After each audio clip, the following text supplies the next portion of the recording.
Hello everyone, welcome to another episode of The Human Threads. My name is Claire and today I'm going to be sharing a piece that I wrote in my English class.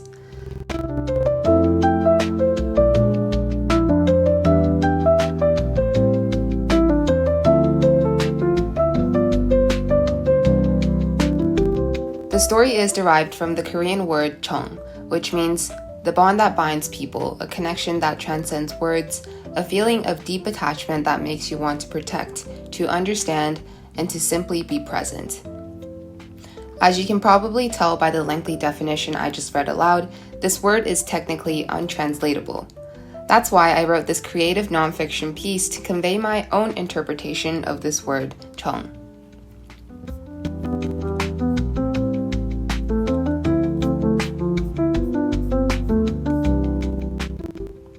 I have a ridiculously quiet nature, limited words and opinions to share, a fundamental lack of speech that never left me. What seemed like a toddler's tendency to shy away from strangers was actually a lifelong introversion that was simply embedded in me. Throughout elementary school, I consistently ranked the lowest on the learning behaviors of I can share my ideas in class discussions, and I can advocate for myself. Each semester was not an opportunity for learning. Rather, it was a constant battle to say one more sentence, one more word, or even one more syllable to mark my presence in the classroom. For 5 consecutive years at parent-teacher conferences, my teachers always said the exact same thing. Claire actually does very well with her own work, handing in assignments on time and being diligent, but it would be great to see her interact with her peers more. On the car rides home, my mom would chide, "You're the most carefree, outspoken person at home in front of me. Why can't you do the same at school? Just talk." "Because everyone stares at me," I protested. "Like really? What if I answer a question and it turns out to be wrong?" "And? What do you mean, and? I'll embarrass myself and everyone will think I'm stupid." "Who cares? You think of the most creative comebacks during our arguments, so do the same thing there." "Mom, what?" The conversation always ended there. Only when the words "approaches expectations" on my middle school report card became a source of shame, I began putting conscious effort into overcoming my fear of public speaking. My 7th grade presentation on the effects of sugar triggered a never-ending cycle of preparation. I scripted every single word and practiced relentlessly for a week in advance, going as far as to paste it on my bedside wall so that I'd fall asleep reading it. On the day of the presentation, I continued rattling off on the script in my mind and flipping through the slideshow, not leaving the slightest margin for error.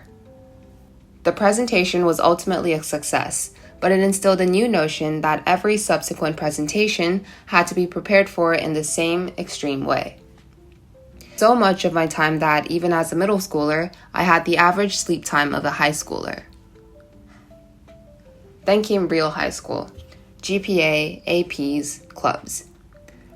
For the first few weeks, maybe longer, I wandered the halls with my hands stuffed in my pockets and my shoulders scrunched up, a bundle of worries and fears.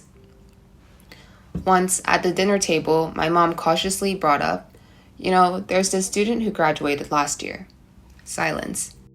She fidgeted with the hem of her shirt a little, licked her lips, then leaned back in to say, "She got into a really good school, and she was like the president of the philosophy club." I heard extracurriculars are really important in high school. My mom had never been the type to bring up other children, but her nagging increased over time as I obediently nodded at her "you should join some clubs too" comments. Other students did this, did that. Eventually, I decided to show up for a meeting at Tassel, a service organization dedicated to providing quality English education and supporting underprivileged families in rural Cambodia. Honestly, I had no idea what Tassel was at first. It was merely their blue and yellow posters plastered on the corners of the high school hallways that caught my attention. Their main form of service was through bi-weekly English phonics lessons through video calls. These lessons were done in pairs, and as a new member, I was paired with an experienced member who also happened to be the vice president of Tassel. This put me under high pressure. I was a terrible English teacher, consistently freezing whenever it was my turn to read out words and sentences for the students to repeat. I was battered with constant criticism for my incompetence and once, memorably, told by another officer that I had become famous for being a really bad teacher. I didn't feel embarrassed or bad for myself, though.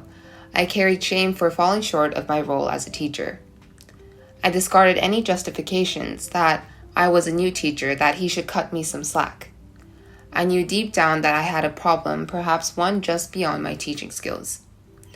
My introversion was no longer about myself, but those around me as well.